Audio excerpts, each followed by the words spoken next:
7 de la mañana con 13 minutos. Seguimos en Vital Noticias. Nuevamente los saluda Raquel Salazar.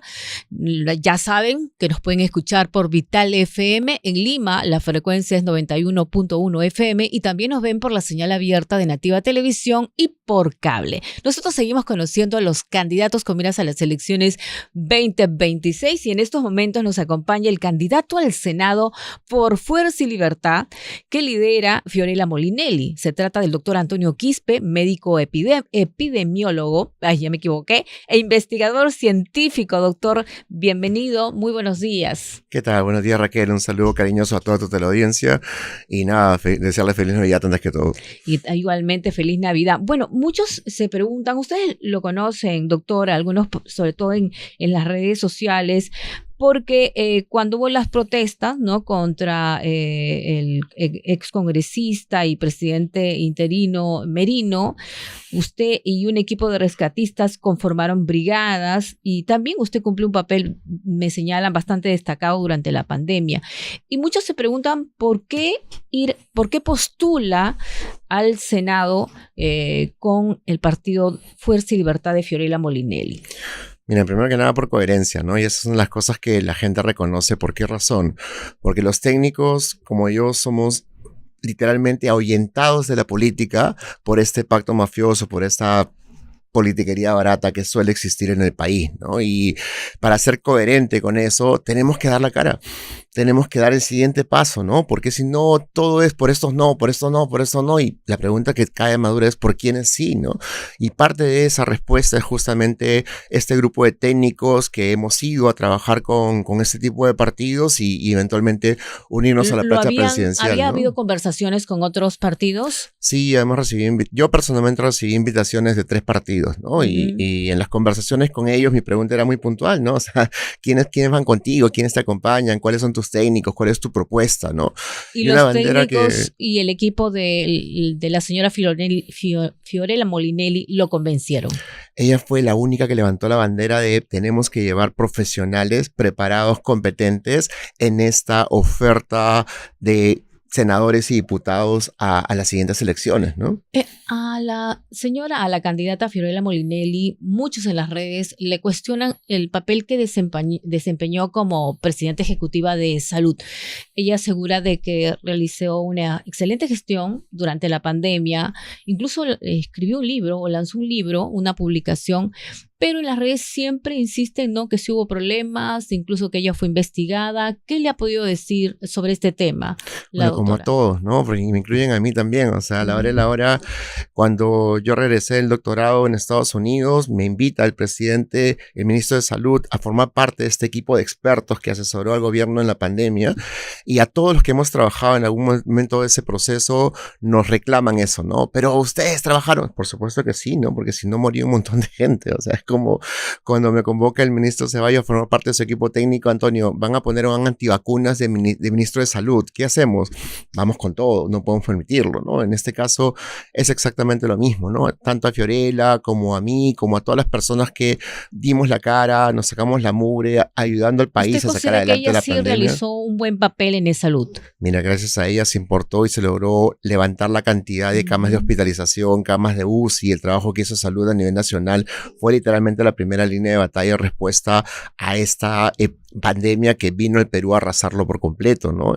Y en perspectiva, no sé si lo recuerdas, proyectábamos los cifras de muertos y decíamos literalmente, señores, esto va a ser lo que va a morir si no hacemos esto. E hicimos esto, ¿no? Y toda esa cantidad de vidas que se salvaron fue producto de ese trabajo intenso que se usó durante ese periodo. Entonces mucha gente se lo reconoce y mucha gente me reconoce a mí esa labor, pero los detractores siempre van a estar, ¿no? Y la pregunta del millón es, ¿qué crimen hemos cometido? ¿no? Y la realidad es ninguno, ¿no? Entonces hay que salir de frente a dar la cara. Desde la pandemia ¿no? hasta ahora se ha bajado la guardia, se está cumpliendo las metas de vacunación en lo que se refiere a influenza, por ejemplo. Las cifras de vacunación y de cobertura de vacunación en el Perú son paupérrimas, ¿no? Y da un poco de vergüenza escuchar al ministro de Salud salir a mentir descaradamente sobre estas cifras y lo que tienen que entender es de que si no diagnostica correctamente el problema, no puede plantear soluciones. y solo se va a equivocar una y otra vez, ¿no? Entonces, eso es exactamente lo que está pasando. Tú comentabas en otro programa que el problema de la tos ferina era realmente el desprecio por la vida de la gente que vive al interior del país. Cuando el Ministerio de Salud saca sus comunicados, no los saca para el Perú, los saca solamente para Lima. Y no es el Ministerio de Salud de Lima, es el Ministerio de Salud del Perú. Ahora, estos pobladores de las comunidades de la cuenca del río Chambira, ¿no? En Loreto, ellos decían que la verdad es que los muertos llegan a 52 niños a causa de la tosferina, pero el ministro de Salud afirmó que no existe una emergencia sanitaria, que las cifras son del total de muertes a nivel nacional y que están aumentando la vacunación. ¿Es cierto esto? Solamente ahí nomás hay como 3 mentiras por lo menos, ¿no? Lo primero es de que este ministro ha renunciado a ser un ministro de transición y es literalmente la continuidad de la gestión anterior, entonces no puede salir a reclamarla porque son el mismo equipo, son literalmente las mismas personas que estaban acompañando al ministro Vázquez, estaban las que estaban acompañando al actual ministro de Salud. Segundo, salió a decir una mentira que realmente nauseabunda, es obscena, que es durante su gestión no se ha muerto nadie, lo cual es una mentira rotunda, que justamente los colegas de Loreto han salido a reclamarle, señor, durante su gestión se han muerto por lo menos 6 niños. De los 58 a nivel nacional. Entonces, como ministro de Salud, no puedes salir a mentir a la población y lavarte las manos de la manera tan bárbara, cobarde, como lo ha hecho el ministro de Salud ahora diciendo, no, los muertos son durante todo el año. Durante mi gestión no se ha muerto nadie y las coberturas están... Señor, por el amor de Dios, tengo un poco de dignidad. No puede salir a mentir así cuando lo que necesitamos es precisamente el liderazgo del Ministerio de Salud para que salga a convencer a las personas que no se han vacunado a que se protejan con las vacunas. ¿Es verdad que en esas comunidades muchos no llevan a sus niños a vacunarse?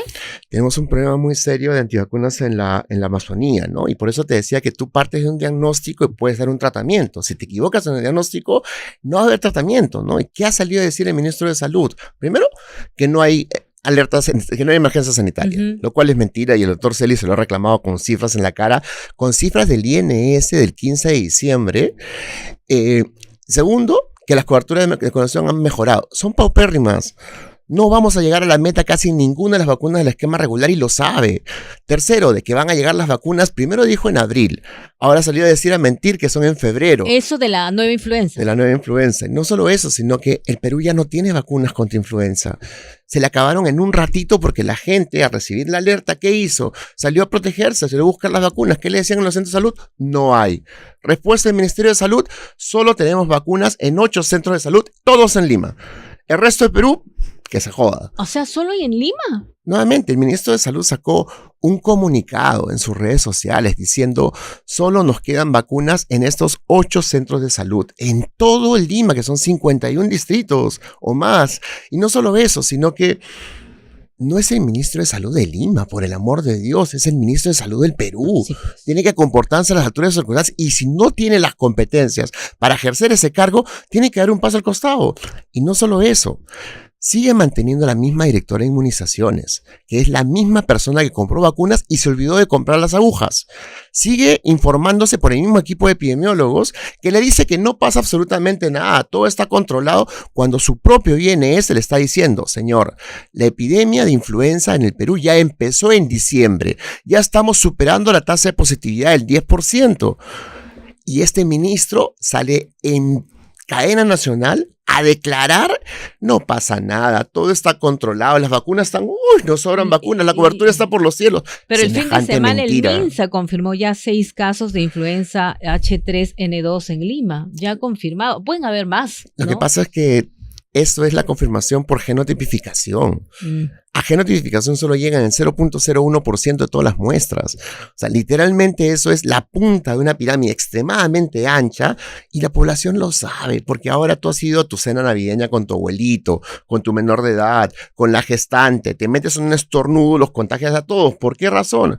Porque ya no hay barreras, ya no hay fronteras entre Europa y Perú. Lo que pasa en Perú lo que pasa en Europa pasa en Perú. Pero parece que no hemos aprendido la lección de lo que ocurrió con la pandemia. Nuestro sistema de salud salud no está preparado, porque aparece esto, calma, no pasa. Me acuerdo que los primeros comunicados es, no pasa nada, allá está ocurriendo porque están en invierno, aquí empezará recién en nuestro invierno, o sea, en marzo, abril, pero de repente aparecieron 2 casos, ahora dicen 6 casos, y la gente va, como usted dice, a vacunarse, no hay, y el que puede compra de manera privada la vacuna, pero no es así, no todos pueden pagar. Peor, porque mira qué ha pasado. Esta era la ventana de oportunidad maravillosa para que hicieras prevención, ¿no es cierto? Lo primero que tienes que hacer, ¿qué cosa es? Levanta tu cobertura de vacunación de influenza y neumococo en adultos mayores, que actualmente no llegan ni al 30% a nivel nacional en ninguna de las 2 vacunas. ¿Ya? Segundo, sales a advertir a la población que levante la guardia, diciendo literalmente, oye, si estás enfermo, no vayas a contagiar a tu papá, a tu mamá, a tu abuelo, a tu niño, a tu enfermo, a tu gestante, te quedas en tu casa y le mandas un saludo por Zoom o por video, pero no salió a decir todo lo contrario, no pasa nada, todo está controlado, el MINSA es una maravilla, en el Perú estamos como cohete, entonces no te preocupes, baja la guardia. Bien, cuando es todo lo contrario. El tiempo lamentablemente sigue corriendo y nosotros tenemos que preguntar también sobre otros temas. La extensión del reinfo finalmente no se hizo por 2 años, sino por 1 año.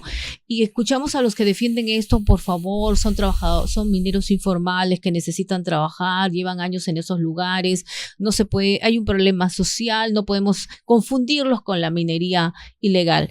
¿Cuál es la posición de usted con respecto a este tema? Mira, primero que nada, que el reinfo es un programa fallido. La idea era formalizar a los informales y el resultado de eso no existe. Literalmente tenemos que hacer algo al respecto. ¿Por qué razón? Porque la minería ilegal contamina, depreda los bosques, no tiene ley y encima esta ley previene de que los denuncies a aquellos que están destruyéndolo todo. Entonces los proteges y haces legal algo que es absolutamente legal. Entonces tenemos que abordar el problema como lo que es. Pero, o sea, es un problema social. Los informales y los ilegales son lo mismo.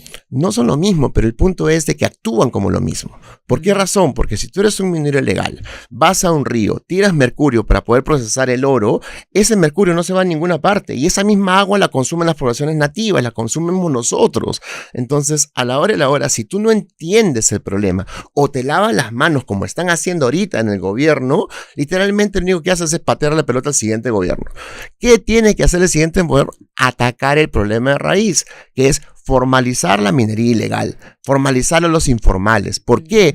Porque si no hay una regulación que funcione, esto solamente va a seguir empeorando, que es lo que está pasando en la actualidad. Se viene, lo que se habla es que vamos a tener un super senado, que no hay equilibrio de poderes. Incluso la congresista y candidata Adriana Tudela afirmó que desde su punto de vista se le ha dado un poder desmedido al Senado. ¿Cuál es su opinión? La hipocresía absoluta, ¿no? Porque ellos son los que han hecho literalmente esos cambios de esas leyes, ¿no?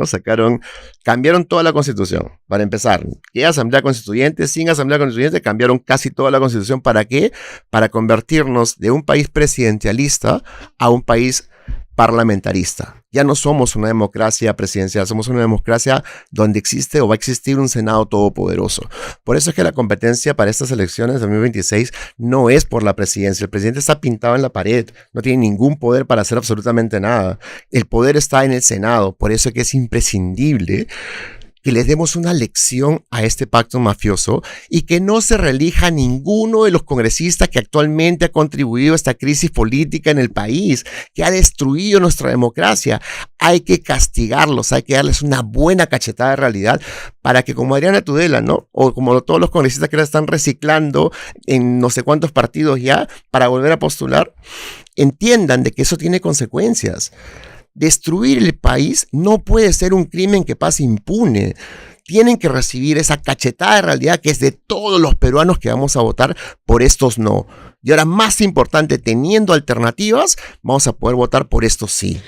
¿Qué hacer? Bueno, tenemos a un grupo no solamente de congresistas y un grupo de abogados que señalan, no existen leyes pro crimen. Eso es una narrativa que se para repitiendo, pero no, más bien hemos escuchado al doctor Blume, creo, decir que son más bien leyes pro derechos humanos, leyes antiabusos del Ministerio Público y del Poder Judicial, porque también se han cometido algunos excesos, por ejemplo, en la colaboración eficaz, entre otras cosas, ¿no? Bueno, si tienes criminales legislando para defender su impunidad y para protegerse a esos mismos, sin importar las consecuencias de esas leyes para la población general, lo que tienes es la ola de sicariato, extorsiones y crimen que existe en el país, ¿no? Y no están haciendo nada al respecto y han tenido que reconocerlo por fin, que es lo único que ha cambiado, ¿no? Salió el presidente, quería decir, efectivamente nuestro plan para seguridad es basura, no sirven, no existen resultados. Consecuencia, no existen leyes pro crimen, no tenemos por qué modificarlas. Ese nivel de irresponsabilidad, esa falta de coherencia, esa falta de racionalidad y pensamiento crítico para entender lo que está pasando, tiene una explicación muy puntual. Has puesto a los delincuentes a legislar y ellos están sacando leyes pro crimen para protegerse a ellos con el daño colateral que eso significa para toda la población, porque ya no podemos con estas leyes combatir la delincuencia de manera efectiva. Me alegra mucho de que en general todas las propuestas y planes de gobierno que estamos leyendo literalmente para construir ese feedback de todos aquellos que se han puesto a pensar qué cosa hacer para revertir el daño que nos han hecho al Perú, todos coinciden en lo mismo, ¿no? Lo primero que tiene que hacer cualquier candidato que gane las elecciones es derogar todas esas leyes pro crimen y empezar a trabajar realmente contra el crimen en el país. Porque el presidente Geri ha dicho, ¿no? Estas leyes pro crimen no tienen nada que ver con lo que está pasando con la inseguridad ciudadana. Es que las firmó, pues, ¿no? Que los que están en las cárceles tampoco tienen muchos bienes, ¿no? Es que es una frase realmente deprimente, ¿no? O sea, él cree realmente que el problema está en las cárceles. Él cree realmente que el problema no son sus leyes pro crimen, que él mismo firmó. Él cree realmente que la raíz del problema está en los caviares, en el mundo mágico de no sé qué cosa. Entonces, si no partes de un buen diagnóstico, nunca vas a traer la solución. Y lo que están haciendo ellos es patinar en el diagnóstico y planteando tonterías, ¿no? Entonces, a la hora y la hora, si no cambiamos las leyes pro crimen, si no endurecemos todas esas leyes importantes que le permiten a las fiscalías poner a esos delincuentes tras las rejas, literalmente no estamos solucionando el problema y estamos protegiendo el crimen organizado. Para finalizar algo chiquito, ¿está de acuerdo con que el papá de Cristian Cueva postule al Congreso por su partido, el partido de Fiorella Molinelli? No solo él, porque mira que la idea es toda aquella persona que está preparada tiene que perderle el miedo a entrar a estas lides. Y no va a ser una competencia justa, va a ser una competencia extremadamente dura. ¿El papá del futbolista es una persona preparada? Cada quien tiene su preparación, ¿no? Por ejemplo, si me preguntas, ¿yo estoy preparado para asumir al Senado? Por supuesto que sí. Maestría, doctorado, San Marcos, medicina, lo que tú quieras, porque mi rol es salud. Entonces, yo puedo defender mi perfil como experto en salud pública y puedo llevar proyectos de ley que van a ayudar a solucionar los problemas de salud pública en el país. Entonces, mi perfil es este.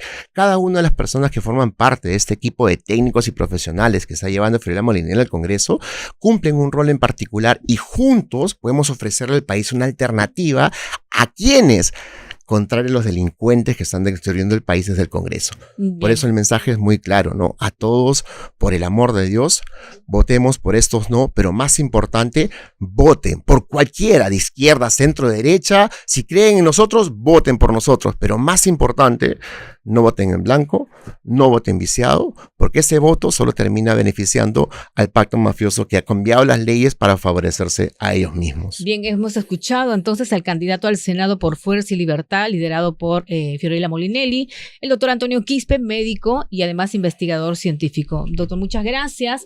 Tenemos que hacer una breve pausa, ya regresamos con más.